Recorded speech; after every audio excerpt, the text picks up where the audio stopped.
হয় কে ওখানে? আগামীকাল সত্যি তোমার বিয়ে? কি বললি তুই? তোর এই কথাটা বলতে একবার ভয় লাগলো না? তুই আমার গার্লফ্রেন্ড, আমার প্রেজেন্ট গার্লফ্রেন্ড। তুই আমার প্রেজেন্ট গার্লফ্রেন্ড হয়ে অন্য কাউকে তুই কিভাবে বিয়ে করতে চাস? বাবা তার বন্ধুকে কথা দিয়ে ফেলেছে। আমার বাবা হার্টের পেশেন্ট। এই পৃথিবীর সব গার্লফ্রেন্ডের একই প্রবলেম, যখন তাদের অন্য জায়গায় বিয়ে ঠিক হয়ে যায় ঠিক তখনই তাদের বাবা হার্টের পেশেন্ট হয়ে যায়। এই তোমার বান্ধবী প্রমিকে তুমি বলো নাই মুভির অ্যারোগেন্ট ছেলে, তার সাথে থাকলে তোমার লাইফ নষ্ট হয়ে যাবে?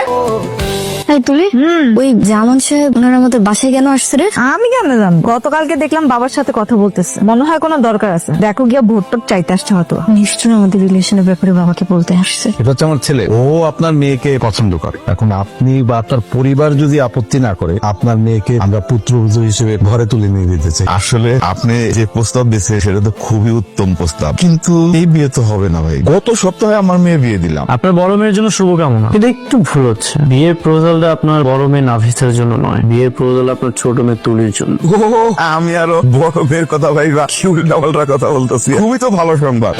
মা তুলি, তুলি হ্যাঁ বাবা বলো। একটু এদিকে আয় তো মা। বলো বাবা। এই চুক্তি করে না মা, আরে তোরে দেখতে আসছে। আসসালামু আলাইকুম। আপনারা আমাকে দেখতে আসছে? বাবা তুমি আমাকে আগে বলনি কেন? উনারা আমাকে দেখতে আসবে জানলে আমি কত সুন্দর করে রেডি হয়ে আসতাম। শোনো মা, তুমি শসা দিয়ে থাকলেও অনেক মিষ্টি দেখতে, আমার খুব পছন্দ হয়েছে। আপনাদের যদি আপত্তি না থাকে, আপত্তির কি আছে? আপনাদের সাথে আত্মীয় করা তো খুবই ভাগ্যের ব্যাপার। আমার কোনো আপত্তি নাই। কিরে মা, তোর কোনো আপত্তি আছে? তুমি খুব ভালো করেই জানো তোমার দুইটা মেয়ের একটা মেয়েও প্রেম করেনি। আপুকে তো বিয়ে দিয়ে দিয়েছো, এখন আমার পালা। তুমি ভালো করেই জানো আমি তোমার কথা ফেলতে পারবো না। তবে আমার একটা শর্ত আছে। সত্য?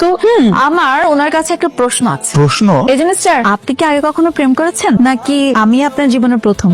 এত রাত হয়ে গেল, মুবিন এখনো ঘরে আসেনি? আমি কি করে বলবো বলেন? আমি তো নতুন বউ, আমি তো আসলে জানি না সে কখন আসে। কিন্তু দেখেন মা, 3টা বাজে, আর কতক্ষণ অপেক্ষা করবো আমি? মন খারাপ তো না বৌমা, আমার ছেলেটা একটু ছেলে মানুষ তো, বুদ্ধি সত্যি একেবারেই কম। এই যে আমার ঘরে চাঁদের টুকরা চলে আসছে, এখন আস্তে আস্তে সব ঠিক হয়ে যাবে। হ্যালো, আমি এতক্ষণ ধরে তোমাকে ফোন করছি, তুমি আমার ফোন কেন রিসিভ করছো না? আমার হাজবেন্ড জেগেছিল। এখন নিশ্চয়ই ঘুমিয়েছে। হ্যাঁ। এই ঘুম আমি হারাম করে দেবো। কেন করছো এসব? কেন এমন করছি বুঝতেছো না? তুমি আমার শান্তি, তুমি আমার খুশি, সবকিছু। আমার ভালোবাসাকে চূর্ণ বিচূর্ণ করে তুমি আরেকটা ছেলের সাথে ঘুমাবে, আর এটা আমি সহ্য করবো তুমি ভাবলে কি করে? দেখো মুবিন, চুপ! আমি কোনো গল্প শুনতে চাই না। আমি যখন যেটা বলবো তখন সেটাই করতে হবে। আমি যখন তোমাকে কল করবো ঠিক তখনই আমার সাথে কথা বলতে হবে। তুমি কিন্তু আমার ছোট বোনের স্বামী।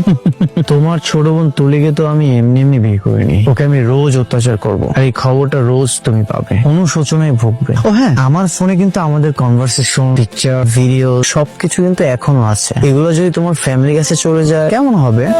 এখন কান্না করে তো কোনো লাভ নেই। যেই কান্নাটা তুমি আমাকে করাতে চেয়েছিলে, এখন রোজ সেই কান্না তুমি করবে।